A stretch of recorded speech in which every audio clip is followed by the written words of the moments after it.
their expensive sheets. You know that they know. Ha! You see straight through the performance.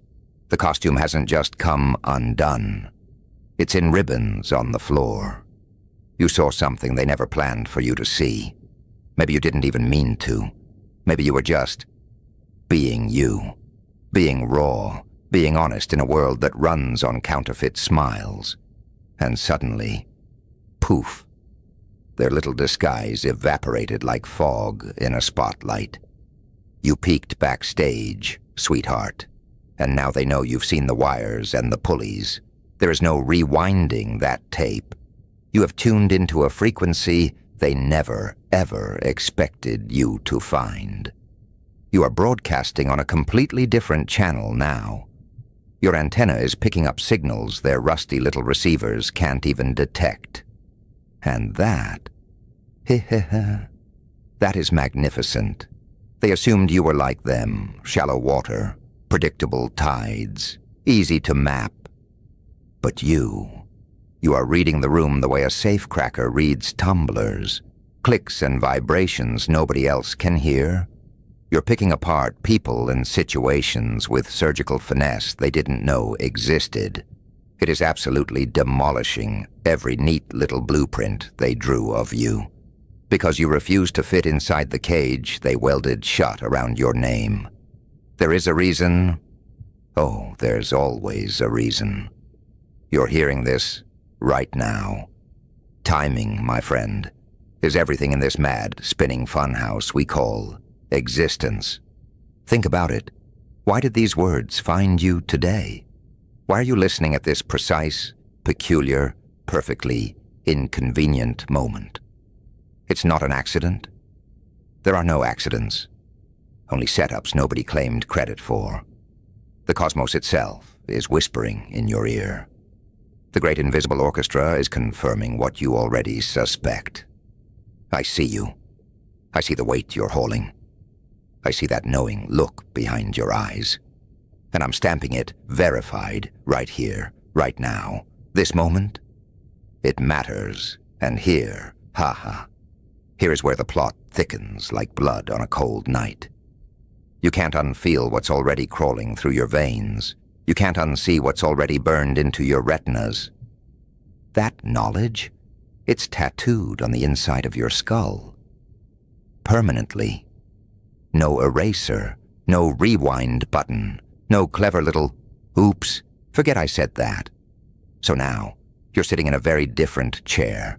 Now you're the one holding the file. Now you're the one who sees every thread in the web. And now, whether you've quite grasped it yet or not, you are the one gripping the steering wheel. Forget everything. Focus on this. You are a target. Now, become the anomaly. Grab your 73-page guide, The Evolution of the Anomaly, how you survived their humiliation ritual from the description or pinned comment of this video, and own your chaos. Consider that your intermission. Now, let's get back to the show. They are scrambling. Oh, you should see their faces. Because they can no longer guess your next punch. Chew on that for a second. For years. Years. They were cozy, comfortable as cats on a warm radiator.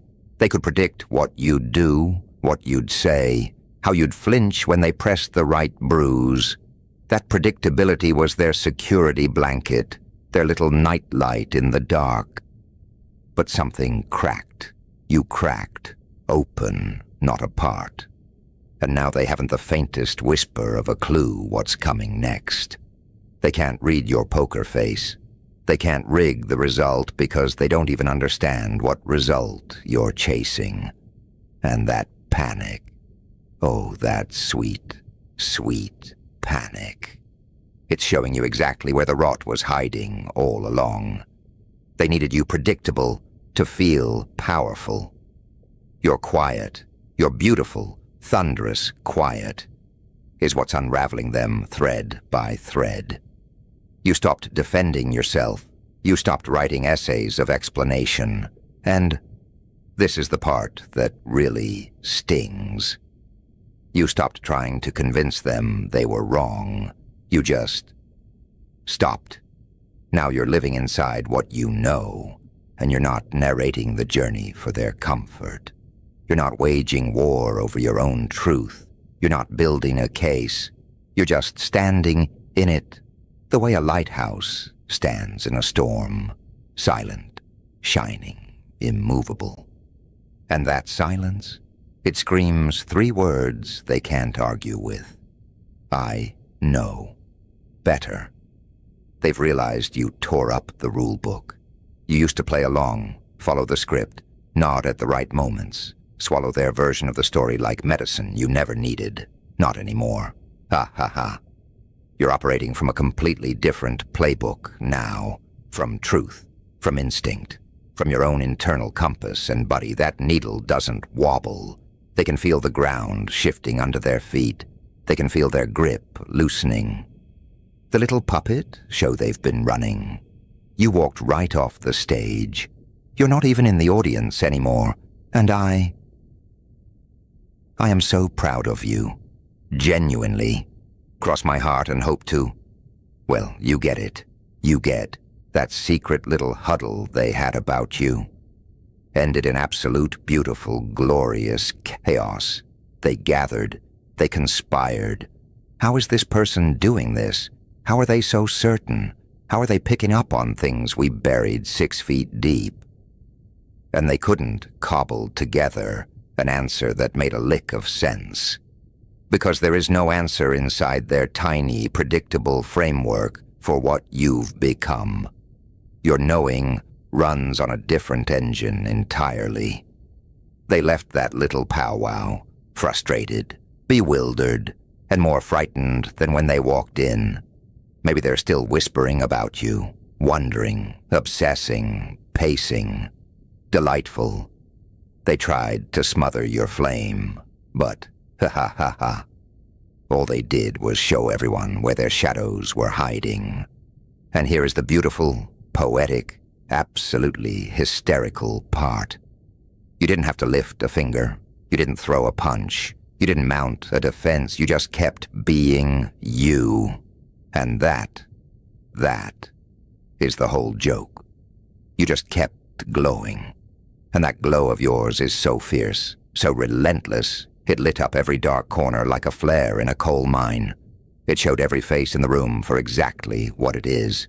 Genuine or painted on, lifting you up or pulling you under. They know you've cracked the code, whatever code it is. And you know precisely which one I mean. Right now, right this second, they're in full damage control mode. Rewriting the script. Getting ahead of whatever you might say, might do, might let slip. Because if your truth walks into the daylight, if people see what you've seen, if people know what you know, their whole production collapses like a house of straw in a hurricane. So they're moving fast. But here's what their frantic little brains can't compute. Your knowing is already alive. Whether you speak it or not. It exists. It breathes. It is already, irrevocably, stubbornly true. Being what you are, one of the chosen ones, and oh, I do love that phrase, means you carry a spotlight that shows people exactly who they are. That is why they react to you like cats react to water. You're not being aggressive. You're not attacking. You're simply existing. But your existence is a spotlight. When people stand near you, they see their own reflection thrown back at them in blinding clarity. They see their own honesty or their own fakery, their own strength or their own hollowness, their own alignment or their crooked, crumbling foundation. And most people, most people cannot stomach that view. So they blame you for the itch they can't scratch. But the itch isn't coming from you. It's coming from them seeing themselves without the filter. They aren't watching you because they admire you. They're watching because your power terrifies them. Think about that. Really let it marinate. They're tracking your every step, monitoring your moves, cataloging who you talk to, where you go, what you build. But it's not love. It's not curiosity. It's fear. Pure, cold, wide-eyed fear. They are terrified of what you're becoming, panicked that you'll own your power and won't need their permission, their approval, their little gold stars.